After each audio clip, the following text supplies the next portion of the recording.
Hello everyone, this is Sharon Gornick. I'm going to talk to you about Turnitin.com again, and I'm looking to help you make quick mark comments so that when you go into a student's paper, all you have to do is click a few times and it has almost full paragraph comments, especially when you find yourself writing the same comment on every student's paper.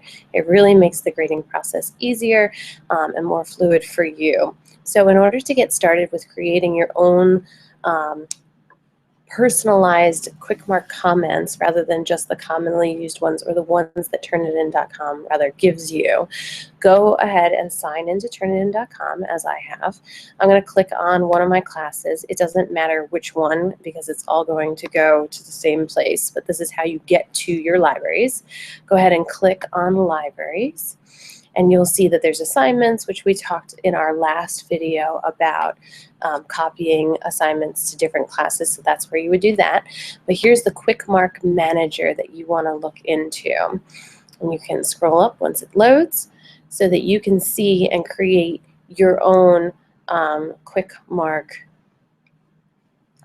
folder. I have one named Gornick, and you can see that there's only well, there's quite a few, but these are the ones that I use most often. You have a commonly used folder that you can also pull from, but if you find that you're not using a lot of these or they get in the way of you quickly marking a paper, hence the name Quick Mark Manager, I tend to like to have my own folder. So here's what I'm going to do. In order to create my own folder, you are going to need to add to the sets.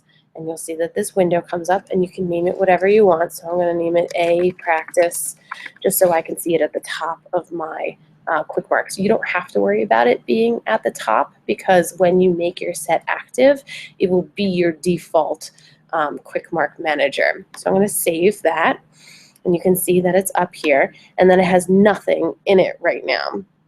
In order to cut and paste comments that have already been created for you, you have to click on whatever set you want to pull from. So I'm going to start with commonly used because I'm going to use some of these. I have to make this set active. Once I click there, it'll have a blue dot and this set will be active is what it will be listed as. From there, I can click on anything I want. Now I can individually do this and do one at a time, but if you're pulling a lot of the marks from the same set, you might as well either shift if you want them all. So you click on the top one, you hit shift and hold shift and then click on whatever bottom one you want to go to and it'll highlight everything in between. Or if you don't want every piece, I tend to click and I hold command on the MacBook.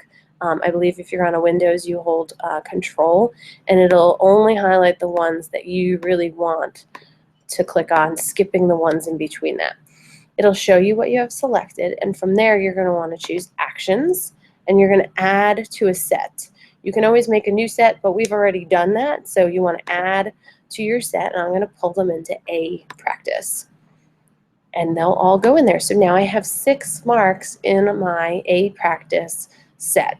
I can do the same thing. So composition, I want to pull some things out of here and put them into my A Practice.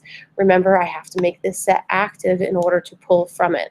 So I want to pull out a awkward comment. I want fragments. I want subject-verb agreement. I want this tense shift. I tend to find that my freshmen can't stay in the same tense throughout a sentence, let alone a paragraph.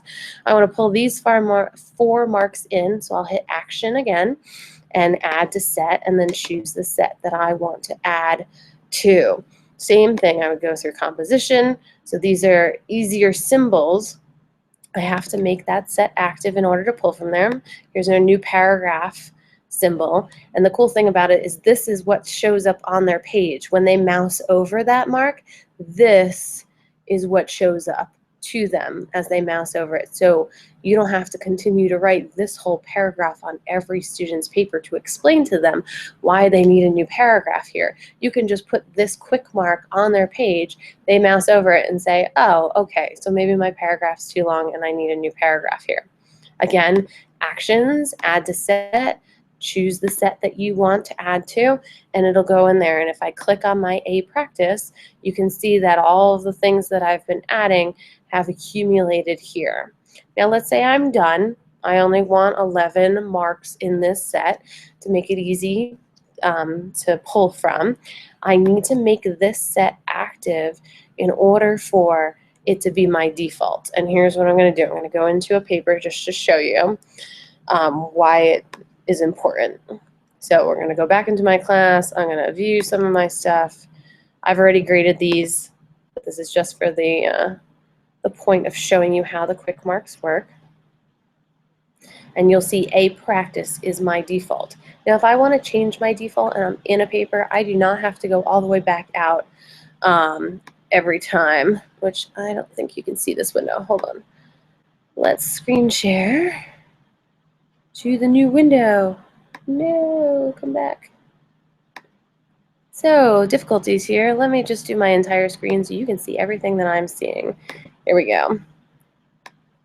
Ah, the joys of technology, right? Okay, so you can see that I have a paper up in my document viewer.